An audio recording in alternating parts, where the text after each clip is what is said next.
She hadn't eaten in 3 days. In her trembling hands rested a single, slightly bruised turkey sandwich, her only lifeline in the freezing Reno rain. But when a guttural groan echoed from the pitch-black alley, 19-year-old Fiona had to make a choice: save herself or save a dying monster. The wind off the Sierra Nevadas didn't just blow through Reno, it hunted. It found every tear in 19-year-old Fiona Adams' thin denim jacket, biting into her ribs with the ferocity of a wild animal. It was mid-November, and the city's neon glow reflected off the rain-slicked pavement like shattered stained glass, offering light but absolutely no warmth. Fiona was a ghost in her own life. After aging out of a broken foster care system in Oregon, a string of bad luck, stolen backpacks, and predatory landlords had left her on the unforgiving streets of Nevada. For the past 3 days, her reality had been defined by a hollow, gnawing ache in her stomach that had slowly transitioned from sharp pain to a dizzying, terrifying numbness. But tonight, she had a miracle wrapped in crinkled foil. Tucked safely inside her jacket, pressed against her chest to keep it dry, was a thick turkey and Swiss sandwich. A sympathetic diner cook named Arthur had handed it to her through the back alley door of the Silver Spoon, just as they were locking up. "Get out of the rain, kid," he had muttered, slipping her the foil package. It felt as heavy as a gold brick. She had planned to take it to her makeshift shelter, a dry enclave behind the rusted loading docks of an abandoned textile warehouse, and savor every single bite. It was enough calories to keep her going for another 2 days if she rationed it. As Fiona hurried down the darkened industrial corridor of 4th Street, her worn canvas sneakers splashing through icy puddles, the rhythmic drumming of the rain was suddenly pierced by a sound that made her freeze. It was a heavy, wet cough, followed by the undeniable sound of a large body slumping against a brick wall. Every street instinct Fiona possessed screamed at her to keep walking. In this part of town, curiosity wasn't just dangerous, it was often fatal.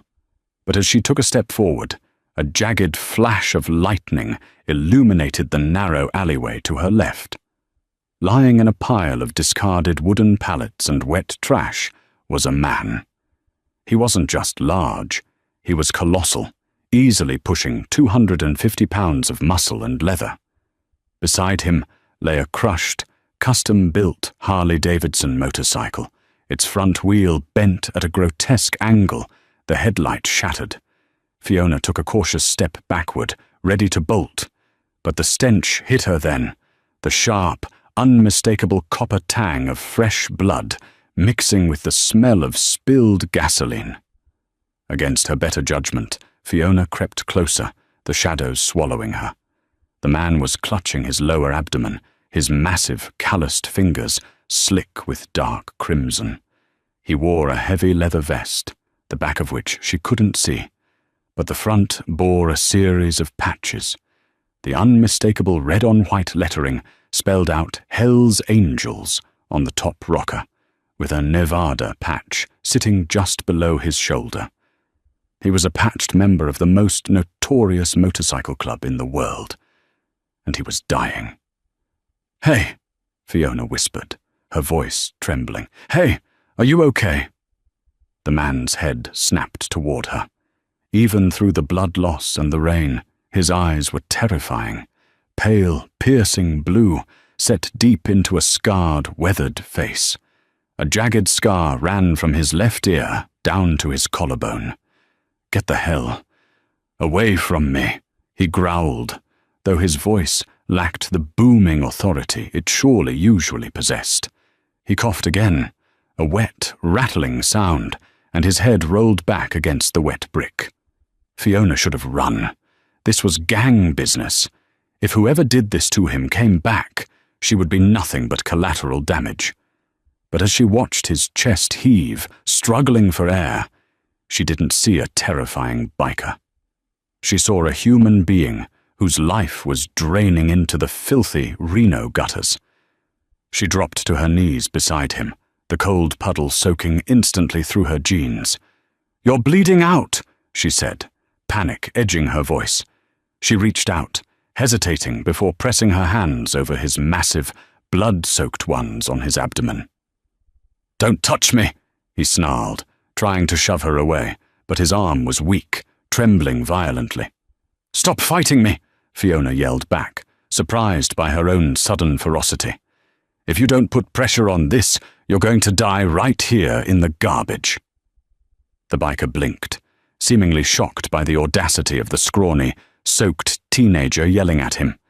He stopped resisting.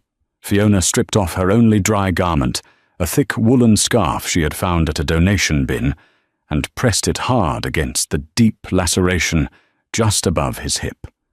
It looked like a knife wound, deep and jagged. "What's your name?" Fiona asked, trying to keep him awake as his eyes began to flutter.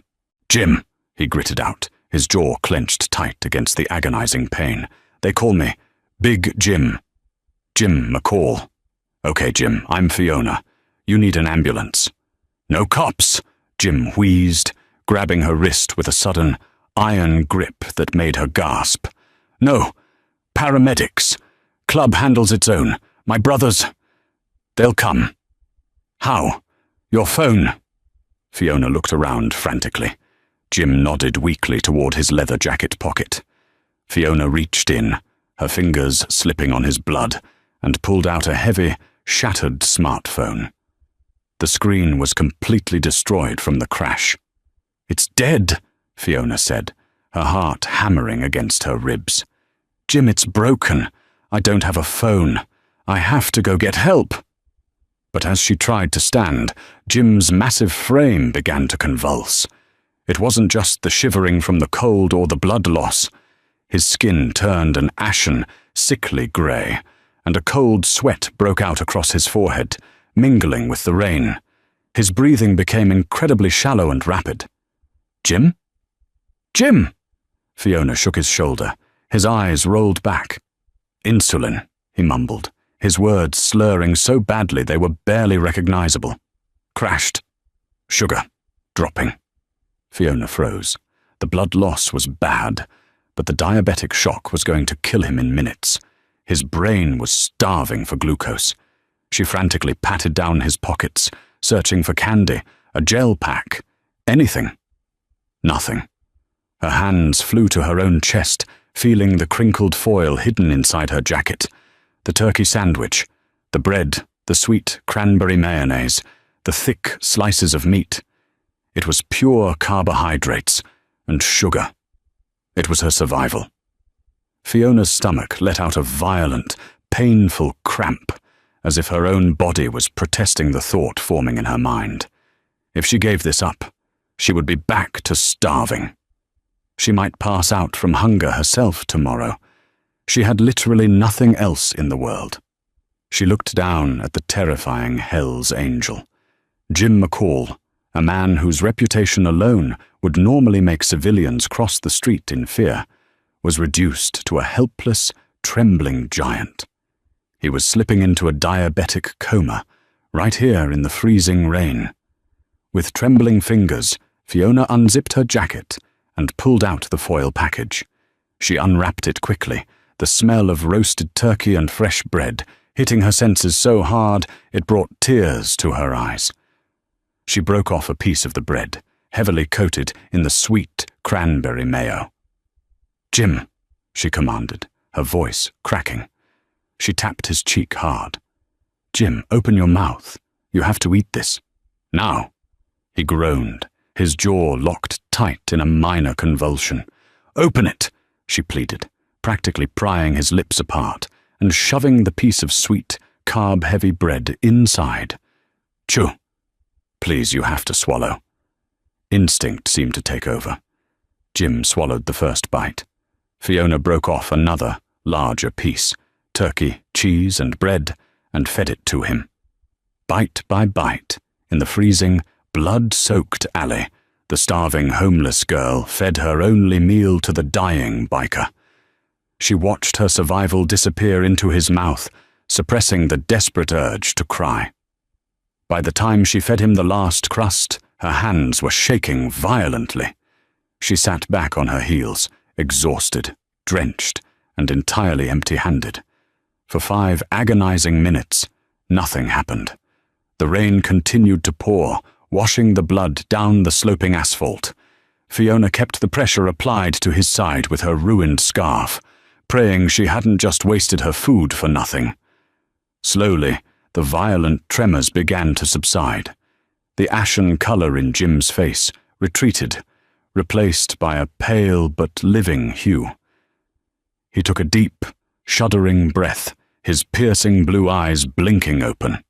They focused on Fiona, then dropped to the empty, torn foil wrapper sitting in her lap. He didn't say anything for a long moment.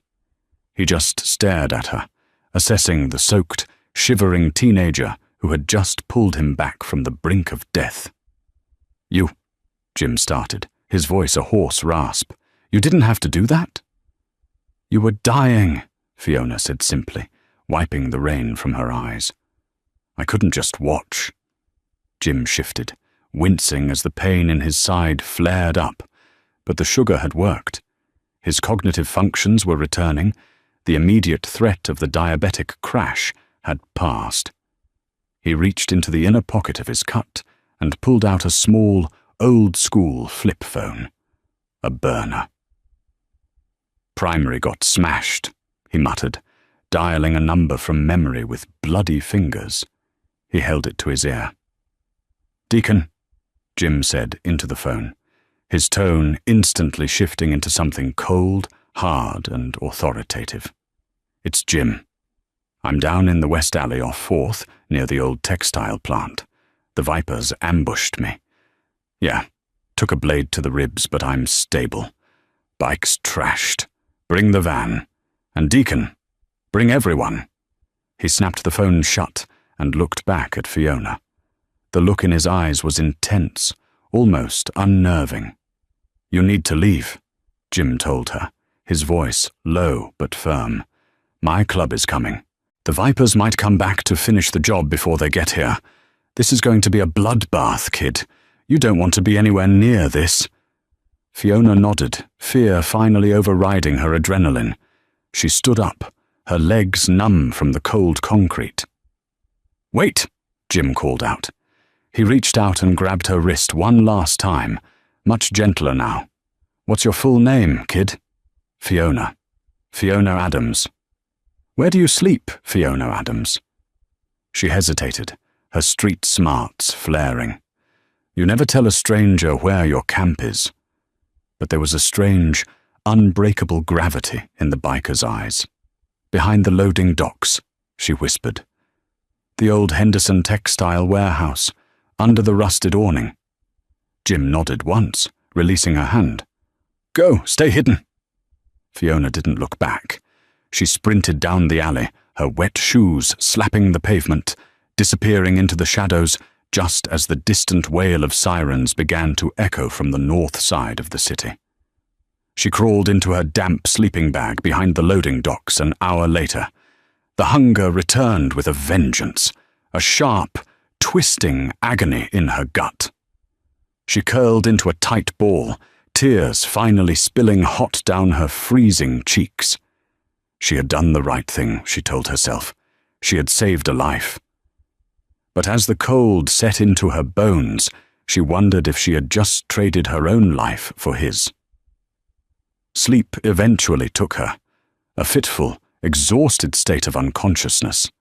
She didn't know how long she slept. But she woke up with a violent start. The ground was shaking. It wasn't an earthquake. It was a rhythmic, thunderous vibration that seemed to reverberate in her very teeth. Fiona scrambled out of her sleeping bag, her heart hammering in her throat. The rain had stopped, replaced by the pale grey light of early morning. The low, guttural roar grew louder, bouncing off the brick walls of the industrial district. It sounded like an army of mechanical beasts. Fiona peeked her head around the rusted metal of the loading dock, her breath catching in her throat. Pouring down the deserted street, turning the corner in a perfectly synchronized, terrifying formation, was a sea of chrome and leather. One after another, massive Harley-Davidsons rolled into view. It wasn't 10 or 20. The line stretched back further than the eye could see, filling the entire avenue. 2 by 2 they rode, their engines creating a deafening symphony of power. The men riding them wore matching cuts, the death head logo of the Hells Angels standing out starkly in the morning mist. They weren't just passing through, they were slowing down.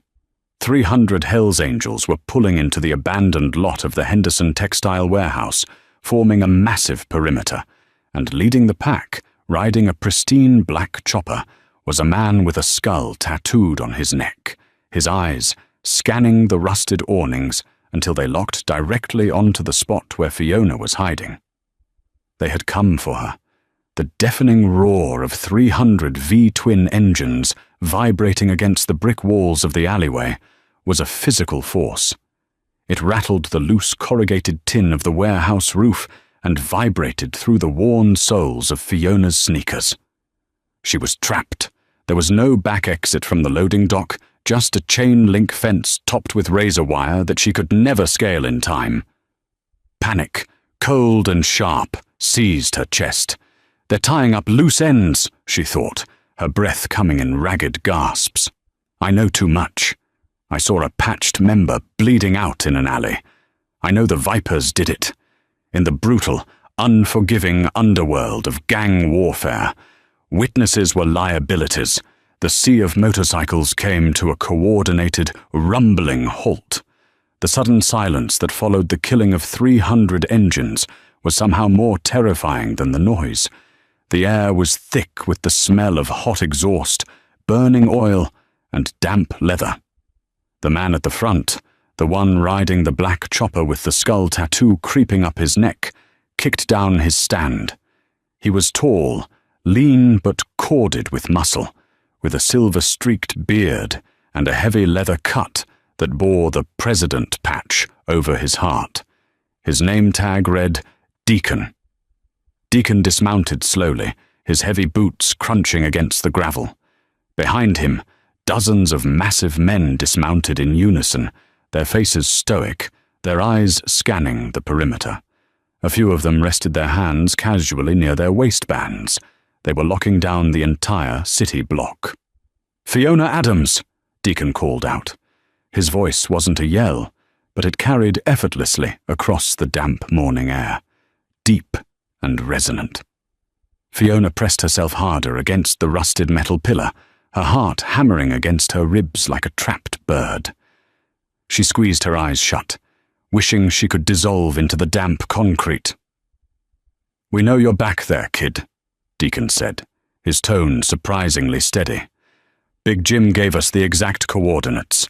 Come on out. Nobody here is going to lay a finger on you. You have my word as president of the Nevada Charter."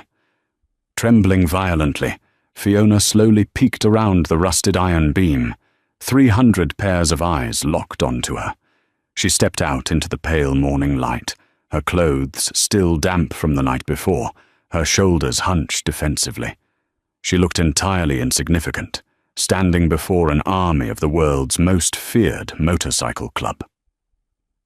Deacon approached her, stopping a respectful 10 feet away. Up close, his eyes were a weary steel grey. He looked her up and down, taking in her bruised, shivering frame, her soaking wet sneakers, and the absolute terror in her eyes. "You the one who found Jim McCall last night?" Deacon asked. Fiona nodded, her voice completely failing her. She swallowed hard, forcing a whisper. Is he dead?" A heavy silence fell over the front row of bikers. Deacon's jaw tightened. He flatlined in the ambulance, lost 3 pints of blood and went into severe hypoglycemic shock. Fiona's knees buckled slightly, a wave of despair washing over her. She had given up her only food, her only chance at fighting off the gnawing hunger, and it hadn't been enough. She had failed. "But," Deacon continued, taking a step forward and raising a heavily tattooed hand, "they brought him back. He's in the ICU at Washoe Medical. Surgeon says if his blood sugar had been just a fraction lower when he was waiting for us to arrive, his brain would have shut down completely. He wouldn't have made it to the operating table. Deacon reached into his cut and pulled out a small, crinkled piece of aluminum foil. It was the wrapper from her turkey sandwich. "Jim woke up for 2 minutes post-op," Deacon said, his voice dropping to a gravelly murmur that only Fiona and the closest men could hear. He handed me this, said a homeless kid with nothing to her name shoved her last meal down his throat to keep him from slipping into a diabetic coma while the vipers were circling the block looking to finish the job. Deacon looked back at his men, then back to Fiona. "You know who Jim McCall is, kid?" Fiona shook her head frantically. He said he was Big Jim. Big Jim is the International Sergeant-at-Arms for this club, Deacon stated, the gravity of the title hanging heavily in the air. He's the founding father of the West Coast Coalition. If he died last night, this city would have burned to the ground by midnight. We would have started a war that would have left dozens dead. By keeping him breathing, you didn't just save a biker, Fiona. You saved Reno from a bloodbath. Suddenly, the screech of tires shattered the moment. 2 Reno Police Department cruisers came tearing around the corner, their sirens blaring, lights flashing, cutting off the street. 3 officers leapt out, hands resting nervously on their holstered weapons. They had clearly received calls about a massive biker gathering in the industrial district. "All right, break it up!" the lead officer yelled, looking incredibly pale as he realized he was staring down 300 Hell's Angels. It was Officer Miller, a local beat cop Fiona knew well. He was the same cop who had kicked her awake a week ago and told her to go freeze somewhere else when she sought shelter in a bus stop. Deacon didn't even flinch. He slowly turned his back to Fiona and walked toward the cruisers. "Morning, officer. Just out for a morning ride. Taking a breather." "You can't block a public street, Deacon," Miller stammered, his eyes darting to the sheer number of men surrounding the warehouse. "And what are you doing with the vagrant?" He pointed a judgmental finger at Fiona. Deacon stopped inches from the officer. The entire army of bikers shifted forward a single collective half-step. The sound of their boots scraping the asphalt sounded like a rock slide. The officers froze. "This young lady," Deacon said, his voice dropping to a dangerous, icy register, "is under the direct protection of the Hells Angels Motorcycle Club. She isn't a vagrant. She's family. And if I ever hear you, or anyone else in this city, refer to her as a problem again, my brothers and I will take it as a personal insult. Are we clear?" Officer Miller swallowed hard, his eyes dropping to the pavement. "Clear. Good. Now, we're going to escort our friend to breakfast. You boys have a safe shift." Deacon turned his back on the police, completely dismissing them, and walked back to Fiona. Fiona stood frozen as the police cruisers slowly backed up and drove away, entirely intimidated by the overwhelming show of force. Deacon stopped in front of her again, his expression softening into something that looked incredibly out of place on a hardened biker. Profound gratitude. "You gave up your only meal," Deacon said softly. "You were starving and you fed a stranger." "He was dying," Fiona whispered, clutching her arms around herself as the wind picked up again. "It was the right thing to do." "Well, out here, the right thing rarely goes unpunished," Deacon replied. "But not today." He snapped his fingers over his shoulder. From the middle of the pack, a massive panel van pulled up. The back doors swung open, and 2 heavily tattooed men stepped out, carrying a large, insulated catering box. They brought it over to the loading dock and opened it. The smell of fresh, hot food, bacon, eggs, roasted potatoes, and sweet coffee hit Fiona's senses so hard she actually swayed on her feet. "Eat," Deacon commanded gently. "Nobody goes hungry on our watch, especially not the girl who saved Big Jim." Fiona didn't need to be told twice. She sat on an overturned crate and ate like she hadn't seen food in a year, tears of sheer relief streaming down her face and mixing with her meal. The 300 bikers didn't rush her. They stood watch, a silent, impenetrable wall of leather and steel, guarding a homeless teenager while she ate breakfast. When she finally couldn't eat another bite, Deacon crouched down next to her. "Here's the twist of it all, Fiona," Deacon said, pulling a thick manila envelope from his leather jacket. "Jim didn't just get ambushed randomly. He was set up. Someone inside our own circle leaked his route to the Vipers." Fiona's eyes widened. "A traitor?" Deacon nodded grimly. "When Jim went down, his blood sugar crashed. He was completely disoriented. He told me this morning that before you shoved that sandwich in his mouth, he was hallucinating. He couldn't remember who set the meeting. But the sugar, the food you gave him, it snapped his brain back into reality just long enough." Deacon leaned in closer. "Before he passed out in that alley, he texted me one name on his burner phone. The name of the rat in our club. We handled the problem 3 hours ago. If you hadn't fed him, he would have slipped into a coma, forgotten the name, and the traitor would have dismantled our club from the inside out." He placed the thick envelope in Fiona's lap. "You didn't just save Jim. You saved the entire Nevada Charter. We owe you a life debt." Fiona tentatively opened the envelope. Inside was a stack of crisp $100 bills, more money than she had ever seen in her entire life. But beneath the cash was something else, a set of keys and a signed lease agreement. "That's a 2-bedroom apartment over on Elm Street," Deacon explained. "Rent is paid in full for the next 5 years. The neighborhood is safe. We made sure of it." I can't take this," Fiona stammered, her hands shaking as she touched the keys. "It was just a turkey sandwich." "To you it was a sandwich," a voice called out. The crowd of bikers parted down the middle, rolling through the gap in a standard hospital wheelchair, pushed by a giant biker with a thick red beard, was Jim McCall.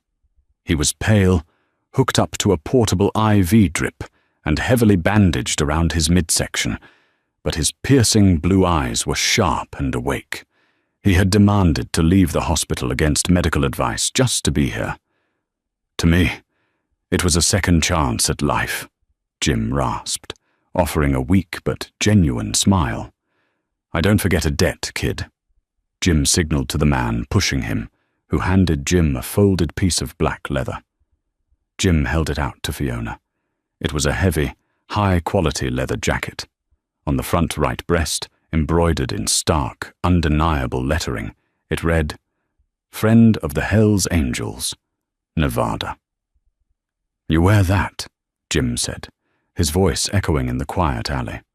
"You wear that anywhere in this state, and nobody, not the police, not the street gangs, not the landlords, will ever mess with you again. You are under our umbrella now. You have 300 brothers watching your back." Fiona took the jacket, the heavy leather feeling like armor in her hands. She slipped it over her thin shoulders. It was warm, heavy, and smelled of cedar and the open road. For the first time in years, the crushing, suffocating feeling of being utterly alone in the world vanished. "There's one more thing," Deacon said, standing up. "My wife runs the books at Ironclad Custom Motors, legitimate shop. We need someone sharp to handle inventory and customer intake. It pays $25 an hour, full benefits. You start Monday, if you want it." Fiona looked from Deacon to the keys in her hand, to Jim in his wheelchair, and finally to the massive army of bikers standing silently in the morning sun. The freezing rain of yesterday felt like a lifetime ago. She wasn't a ghost anymore. "I want it," Fiona said, a real, genuine smile breaking across her face for the first time in a very long time. "Thank you." "Mount up!" Deacon roared, the command echoing off the buildings. 300 riders swung their legs over their bikes. The deafening symphony of engines roared to life, shaking the earth once again. But this time, the sound didn't terrify Fiona. It sounded like a choir. Deacon pointed to a pristine, custom-built trike near the front. "Your carriage awaits, Miss Adams. Let's go see your new home." As Fiona climbed onto the back of the trike, surrounded by a roaring escort of chrome and leather, she looked back at the cold, empty loading dock where she had almost starved to death. She had given away her last crumb of survival to a monster in the dark, only to find out that sometimes the monsters are the only ones capable of pulling you into the light. True kindness is rarely a calculated investment. It is a desperate leap of faith in the darkest of moments. Fiona gave away her survival to a stranger, expecting nothing but the cold reality of starvation in return. Instead, her selfless sacrifice rippled through a dangerous underworld, proving that compassion holds more power than violence. In the end, the smallest crumb of humanity can summon an army of salvation. The diner smelled of stale coffee and impending violence. Leather-clad giants blocked the exits, their shadows swallowing a desperate father. As a switchblade gleamed under the flickering neon, a 7-year-old boy stepped directly into the line of fire. "Please," his trembling voice shattered the silence. "Don't hurt my dad." The Mojave Desert heat pressed against the glass of the Copper Kettle Diner like a physical weight. But Thomas Callahan was shivering. It was a Tuesday afternoon in mid-August, the kind of day where the asphalt on Route 66 turned to liquid and the horizon shimmered with mirages. Inside the diner, the air conditioning unit rattled and wheezed, fighting a losing battle against the California summer. Tommy sat in a cracked red vinyl booth near the back, his hands wrapped tight around a thick ceramic mug of black coffee. Across from him, his 7-year-old son, Leo, was happily drowning a stack of buttermilk pancakes in maple syrup. Leo's legs swung beneath the table, too short to reach the checkerboard linoleum floor. He was wearing a faded graphic tee featuring his favorite cartoon astronauts, his blonde hair sticking up in cowlicks that refused to be tamed. He was the picture of innocent oblivion. Tommy, however, was a man watching his own execution clock tick down. His eyes constantly darted to the dirt parking lot outside, scanning the highway for the dust cloud he knew was coming. Tommy wasn't a criminal. He was a master mechanic, a man who had spent his life with grease beneath his fingernails, rebuilding transmissions and resurrecting classic engines in a small garage in Barstow. He was an honest man who had been broken by an agonizingly common tragedy. 2 years ago, his wife, Claire, had been diagnosed with an aggressive form of leukemia. The insurance company fought them on every experimental treatment, every out-of-network specialist, and every overnight hospital stay. Tommy had emptied their savings, sold their home, and moved himself and Leo into a cramped 2-bedroom apartment above his auto shop. But the bills kept coming, and Claire kept fading. When the hospital threatened to discharge her due to lack of payment for a life-extending trial drug, Tommy did what any desperate husband and father would do. He found money in the shadows. He borrowed $30,000 from a man named Declan Walsh. Declan wasn't a bank. He was the vice president of the Iron Hounds Motorcycle Club, a notorious syndicate that ran the local supply lines, the underground poker games, and the predatory loan operations that preyed on the desperate. Declan had smiled a shark's smile when he handed Tommy the duffel bag of cash in the alley behind the garage. "No rush on the principal, Tommy boy," Declan had rasped, clapping him on the shoulder. "Just make the vig every month. 5 grand. Keep us happy, we keep you happy." Claire passed away 6 months later, holding Tommy's hand, completely unaware of the deal her husband had made with the devil. Since then, Tommy had worked himself to the bone, 80-hour weeks, taking on every salvage job and engine rebuild he could find. But $5,000 a month in pure interest was a mountain he couldn't climb. 3 weeks ago, he missed his first payment. A week ago, he missed the grace period. Yesterday, he found a dead crow nailed to the front door of his garage, a thick iron nail driven straight through the bird's skull. The message was clear. "Dad?" Tommy flinched, pulling his gaze away from the window. Leo was looking at him, a forkful of syrupy pancake hovering near his mouth. The boy's bright blue eyes, Claire's eyes, were wide with concern. "You're sweating, Dad. Are you hot? You want my water?" Leo pushed his condensation-beaded glass across the laminated table. Tommy forced a smile, swallowing the lump of pure terror lodged in his throat. "I'm okay, buddy. Just thinking about work. Eat up. We'll go to the park after this, okay? Feed the ducks. Can we get ice cream, too?" "Yeah, Leo, we can get ice cream." Tommy looked down at his own trembling hands. He had exactly $300 in his wallet. It was everything he had to his name.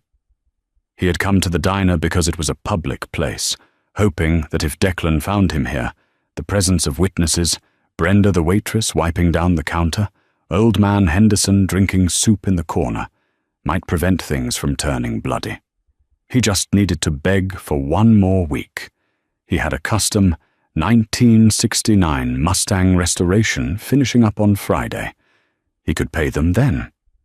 Suddenly, a low, guttural vibration rattled the silverware on the table.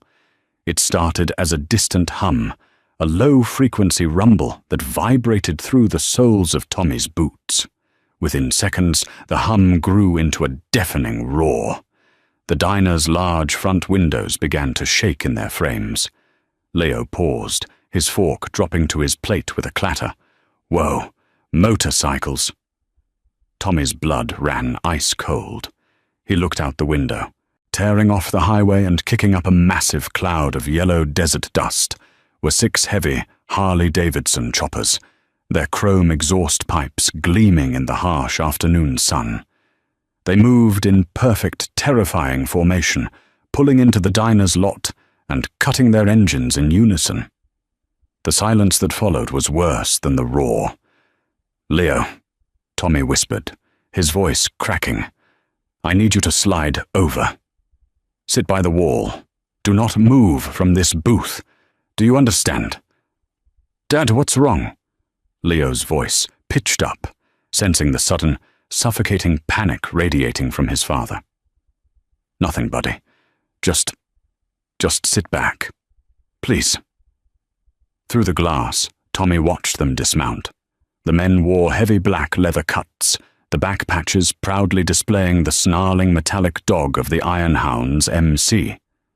At the front of the pack was Declan Walsh, a wiry, jagged man with a scarred jawline and cold, reptilian eyes. But it was the man walking beside Declan that made Tommy's stomach completely drop out. It was Big John Lawson, the president of the Iron Hounds, a massive, towering wall of muscle and faded tattoos, with a thick greying beard and eyes that had seen, and likely ordered, unspeakable things. Big John rarely left the club's compound for collections. If the president was here, this wasn't about intimidation anymore. This was about making an example. The heavy glass door of the Copper Kettle Diner swung open, the cheerful jingle of the entry bell sounding like a death knell. The moment the Iron Hounds crossed the threshold, the diner died. Brenda, who had been pouring a fresh pot of decaf, froze mid-pour, the dark liquid pooling on the counter. Old Man Henderson slowly lowered his spoon, his eyes glued to his bowl. The rhythmic rattle of the AC unit suddenly seemed deafening in the heavy, breathless silence that blanketed the room. Heavy leather boots thudded against the linoleum. 6 men spread out. 2 moved to block the front door, crossing their massive arms. 1 walked over to the jukebox, unplugging it with a violent yank. Declan, Big John, and a heavily tattooed enforcer named Silas Reynolds walked straight down the center aisle, their eyes locked on the red vinyl booth at the back. Tommy stood up. He didn't want them near Leo. He stepped out of the booth, placing his body squarely between the advancing bikers and his son. His knees felt like water, but he locked them, forcing himself to stand tall.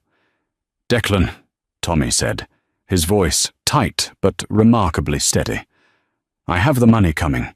Friday. The Mustang is done Friday."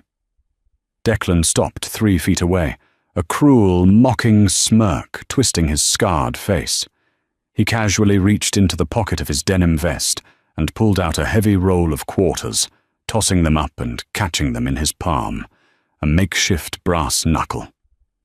"Tommy, Tommy, Tommy," Declan tisked, shaking his head.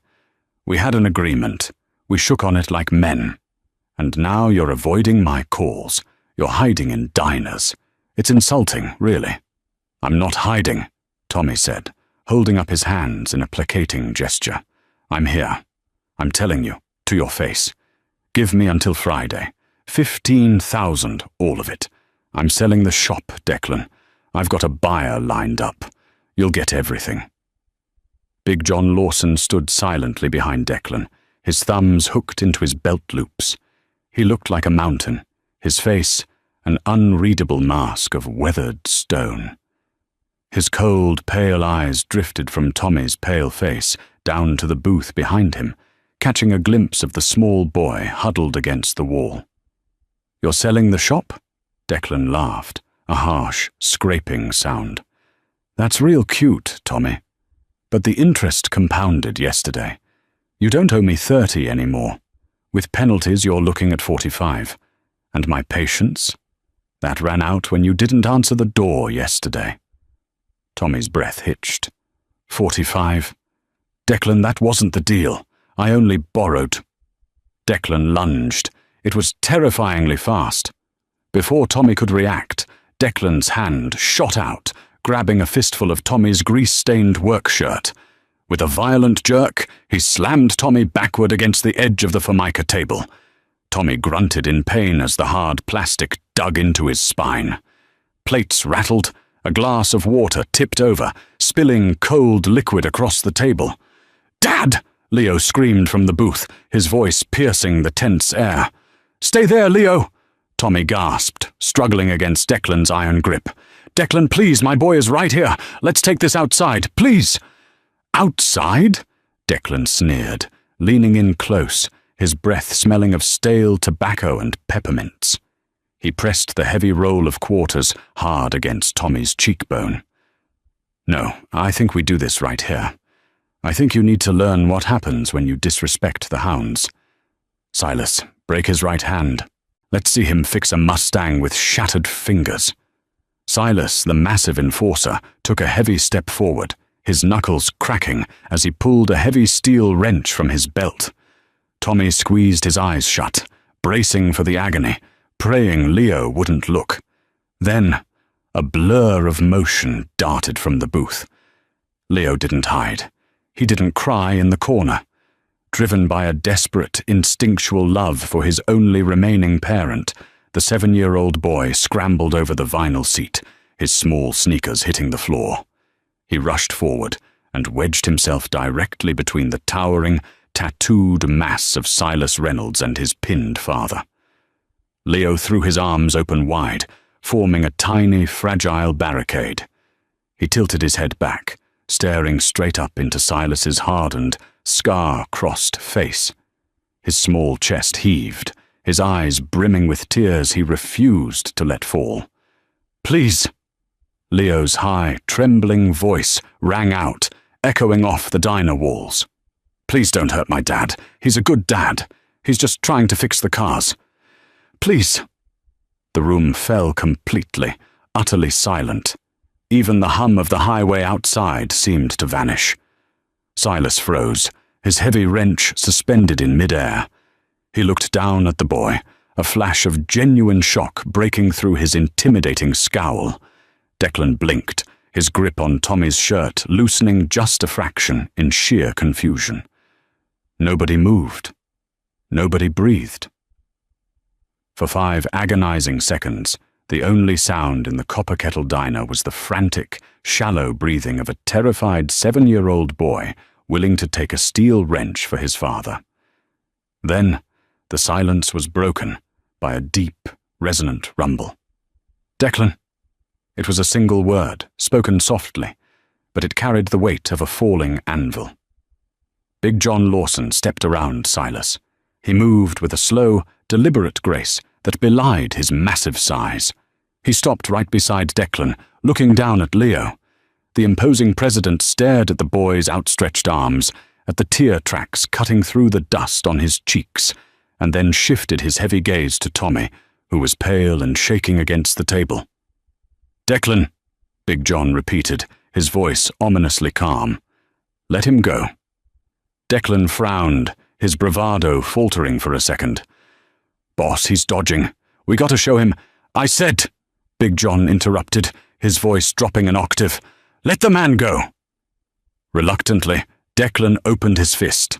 Tommy stumbled forward, gasping for air, immediately pulling Leo into his chest and wrapping his arms tightly around the boy. He buried his face in Leo's hair, shaking uncontrollably. Big John slowly lowered himself into a crouch, his massive leather-clad frame creaking. He was now eye level with the terrified father and son. He looked at Tommy's calloused, grease-stained hands, then at the terror in his eyes. "Son," Big John said, his voice surprisingly gentle, rumbling like distant thunder. "What's your name?" Thomas," Tommy stammered. "Thomas Callahan." Big John nodded slowly. "Thomas Callahan. Tell me something, Thomas. Why did you borrow $45,000 from the Iron Hounds?" Tommy swallowed hard. 30. I borrowed 30,000. The rest is interest, and I borrowed it for my wife, Claire, for her cancer treatments at Cedars-Sinai. But it wasn't enough. She passed away last year. A strange, heavy stillness settled over Big John. He didn't look at Tommy. He slowly turned his head, looking up at Declan, who suddenly looked incredibly pale. "Cancer treatments," Big John echoed, the words tasting like ash in his mouth. He stood up, towering over Declan. The atmosphere in the diner shifted from the threat of violence against Tommy to something far more dangerous, directed entirely inward. "Declan," Big John said, his eyes narrowing into cold slits.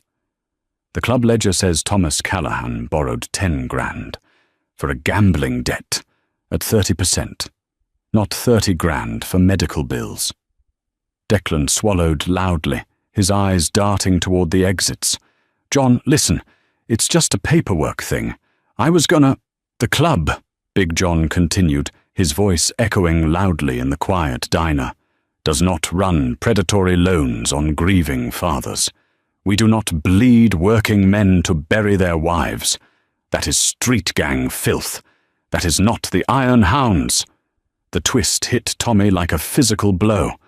The debt, the crushing, terrifying debt that had ruined his life, was a lie. Declan wasn't collecting for the club. He was using the club's muscle, their reputation, to run his own private, unsanctioned, loan-sharking operation, skimming the massive profits and hiding the reality from his own president. Big John looked back down at Leo, who was still clutching his father's shirt. The hardened biker reached out a massive, scarred hand and gently patted the boy on the shoulder. "You're a brave kid," Big John said softly. He looked at Tommy. "Your debt is clear, Thomas. Keep your shop. Buy your boy some ice cream." Big John turned his back on them, his massive frame radiating pure, suppressed fury as he grabbed Declan Walsh by the throat of his leather cut. "Now," Big John growled, dragging the sputtering vice president toward the diner door. "You and I are going to have a little club meeting." Through the dirt-streaked windows of the Copper Kettle Diner, Tommy watched the brutal mechanics of frontier justice unfold. The desert sun baked the asphalt, casting long, distorted shadows as Big John Lawson dragged Declan Walsh into the center of the parking lot. The remaining iron hounds followed in dead silence, forming a tight, inescapable circle around the two men. Inside the diner, Tommy sank back into the red vinyl booth, pulling Leo onto his lap. He buried his face in his son's small shoulder, his entire body trembling violently as the adrenaline that had kept him upright began to crash. He had prepared himself to die today. He had prepared himself to be beaten half to death while his son watched. The sheer whiplash of surviving left him completely hollowed out. "Dad," Leo whispered, his little hands patting Tommy's greasy back. "Are the bad men gone?" "Yeah, buddy," Tommy choked out, wiping his eyes with the back of a calloused hand. "They're not going to hurt us. We're safe." He looked up as a shadow fell across their table. Brenda, the waitress who had been working the counter, stood there. She was a hardened woman in her late 40s, her apron stained with cherry pie filling and coffee grounds. She didn't offer a platitude or a sympathetic smile. Instead, she set down a fresh plate of double fudge brownies and 2 tall glasses of cold milk. "Eat," Brenda said softly, sliding into the booth opposite them. She looked out the window, her eyes narrowing as she watched Big John towering over Declan. "You're Tommy, right? From the garage down on Elm?" Tommy nodded slowly. "Yes, Mum. I've seen Declan sniffing around here for months, running his own little side hustle," Brenda muttered, lighting a cigarette and blowing the smoke toward the rattling AC unit. "He thinks he's sly. He thinks the patch on his back gives him a license to play God with people who are already drowning." Outside, Silas Reynolds stepped forward. Under Big John's sharp command, Silas grabbed the collar of Declan's heavy leather cut. With a violent, tearing motion that seemed to require an impossible amount of strength, Silas ripped the Iron Hound's president patch clean off Declan's chest, followed by the main rocker on his back. In the world of outlaw motorcycle clubs, a man's cut was his identity, his armor, and his life. Stripping it in the dirt was a profound excommunication. Tommy winced as he watched Declan fall to his knees in the gravel, his face a mask of humiliated rage as the other bikers turned their backs on him. "Why did he stop?" Tommy asked, turning back to Brenda. "Big John. Why did he care about Claire's hospital bills? Declan had me dead to rights." Brenda took a long drag of her cigarette. "Because John Lawson isn't a street thug, Tommy. He's a former Force Recon Marine. He did 2 nightmare tours in Fallujah back in 2004 before he came back and took over the charter. He built this club on the idea of brotherhood, not bleeding the innocent. But more than that." She paused, her eyes softening as she looked at Leo, who was happily destroying a brownie. 10 years ago, John had a daughter," Brenda continued, her voice dropping to a low, painful whisper. "Her name was Sarah. She got sick, leukemia, just like your wife. John spent every dime he had, mortgaged the clubhouse, and moved heaven and earth to get her into the pediatric oncology ward at the Oceanside VIA Medical Center.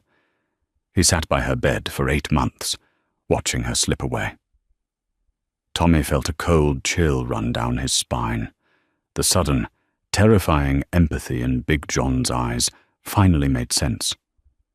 "When you mentioned the cancer treatments," Brenda said, crushing her cigarette into an aluminum ashtray, "you didn't just give an excuse, Tommy. You brought John back to the worst year of his life.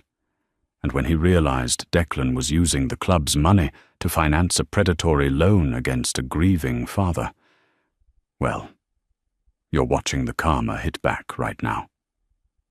Tommy looked out the window again. The iron hounds were mounting their choppers. Big John stood by his massive customized Harley, looking down at Declan, who was still kneeling in the dirt, stripped of his colours and his protection. John kicked dirt onto Declan's boots, mounted his bike, and fired the engine. Within seconds, the deafening roar of the motorcycles filled the air once more. The pack pulled out onto Route 66, leaving Declan Walsh completely alone in the dust, a broken, exiled man. "You know," Brenda said quietly, sliding a piece of paper across the table toward Tommy, "I'm the one who made the call." Tommy stared at the paper. It was a receipt for the diner's payphone. "I saw Declan corner you in the alley behind the Wells Fargo last week," Brenda confessed. "I saw the terror on your face. I've known John since his Marine days.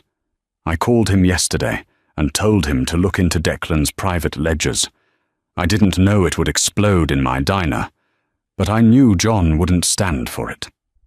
Tommy stared at the waitress, completely dumbfounded. This woman, a complete stranger pouring coffee for tips, had risked the wrath of a cartel to save his life. He reached across the table and grabbed her hand, squeezing it tight. "Thank you. God, Brenda, thank you." "Don't thank me," she smiled grimly. "Just finish that Mustang you were talking about, and take this boy to get some ice cream." 2 months bled into a crisp, golden Mojave October. The crushing weight of Declan's phantom debt was gone, replaced by the honest grease and sweat of Callahan's classic restorations. Tommy had poured his soul into the 1969 Mustang, finishing the flawless cherry-red rebuild 2 weeks ahead of schedule. The client, a Newport Beach real estate billionaire named Arthur Sterling, was so impressed he wired a $10,000 bonus directly into Tommy's account at Chase Bank. For the first time since Claire's passing at Cedars-Sinai, Tommy could finally breathe. He bought Leo a brand new Schwinn bicycle and even stopped by the Copper Kettle to leave a massive tip for Brenda, the hardened waitress who had risked everything to make that life-saving phone call to the club. But the desert, much like the ruthless syndicates that operated in its shadows, rarely forgave a debt. It was a late Friday night. The harsh fluorescent lights buzzed over the garage as Tommy wiped down his tools. Leo was fast asleep in the apartment upstairs. The heavy steel roll-up door was locked tight against the autumn chill. Clatter. Tommy froze. The sharp metallic sound echoed from the darkened back office. He grabbed a heavy iron crowbar from the rack, his pulse hammering a frantic rhythm against his ribs. He crept toward the shadows, but he was too slow. A figure lunged from the darkness. A heavy hand grabbed Tommy's collar, shoving him violently against the cinder-block wall. The cold, unforgiving steel of a .45 caliber pistol pressed directly against the hollow of Tommy's throat. It was Declan Walsh. But the arrogant, leather-clad biker from the diner was gone. This Declan was a hollowed-out ghost. His face was gaunt, his eyes bloodshot and frantic. Stripped of his club patch, Declan had become a dead man walking. Word on the street was he owed $40,000 to the Navarro cartel for a bad methamphetamine deal, and his time was up. "Hello, Tommy," Declan rasped, his gun hand shaking violently. He smelled of cheap whiskey and pure desperation. "Heard you got paid today. Heard billionaire Sterling lined your pockets. You're gonna open that safe, or I swear to God, I'll put a bullet in you and go upstairs for the kid." The threat against Leo didn't spark fear. It ignited a blinding, primal fury. Tommy braced his boots against the concrete, fully prepared to take the bullet if it meant getting his hands on Declan's throat. Before Tommy could move, the world exploded. The deafening screech of tearing metal drowned out Declan's heavy breathing as a reinforced black Ford, AF250, reversed straight through the corrugated steel garage door. The barrier crumpled like tin foil. Blinding halogen headlights flooded the bay. Declan whipped his head around, stumbling backward and lowering the gun in sheer panic. Through the settling dust stepped Big John Lawson and Silas Reynolds. They weren't wearing their biker cuts. They wore heavy canvas work coats, looking like modern-day mountain men descending from the high country to deliver frontier justice. Silas carried a short-barreled Remington shotgun, resting casually over his massive shoulder. Big John moved with the terrifying, calculated precision of a former Force Recon Marine. He didn't shout. He didn't flinch. He simply advanced. "I told you, Declan." Big John's voice boomed, carrying the absolute weight of an executioner. "If your shadow crossed this town again, I would bury you under it." "Stay back, John!" Declan shrieked, raising the .45 with trembling hands. "I'll shoot!" Silas didn't blink. The enforcer racked the shotgun and fired a single beanbag round. The heavy projectile struck Declan square in the sternum with the force of a sledgehammer. Declan flew backward, crashing hard into a stack of radial tires. The pistol clattered uselessly away. Silas was on him in a heartbeat, planting a heavy steel-toed boot hard onto Declan's wrist, pinning him to the floor. Hard karma had finally come to collect. Big John helped a gasping Tommy to his feet. "You all right, Thomas?" "Yeah," Tommy wheezed. "How did you know?" "A good commander never leaves a civilian flank exposed," Big John said quietly. "We knew he was desperate to pay the cartel. Silas has been sitting in that truck across the street every night since the diner. We protect our own." Red and blue lights flashed through the ruined doorway. Officer David Grisham of the San Bernardino Sheriff's Department stepped inside, having been tipped off by Big John minutes prior. He took one look at the scene, hauled the sobbing, ruined Declan to his feet, and slapped the heavy steel cuffs on his wrists. Armed robbery would put him away for decades. As the cruisers pulled away, taking the nightmare with them forever, Big John pressed a thick stack of $100 bills into Tommy's grease-stained hand. "For the door," the giant Marine rumbled gently, glancing up toward the apartment. "You raised that boy right, Thomas." Tommy stood in the cool October night, watching the taillights fade. The violent storm had finally passed, broken not by the law, but by a waitress's courage, a little boy's love, and the unyielding honor of a hardened soldier. Sometimes, profound miracles do not arrive on the wings of angels, but on the deafening roar of a motorcycle. A father's desperate love and a young boy's fearless courage shattered a ruthless extortion cycle. In the dusty Mojave heart, true justice was delivered not by the law, but by an unbreakable code of honor, proving that light can unexpectedly emerge from the absolute darkest and most terrifying of violent shadows.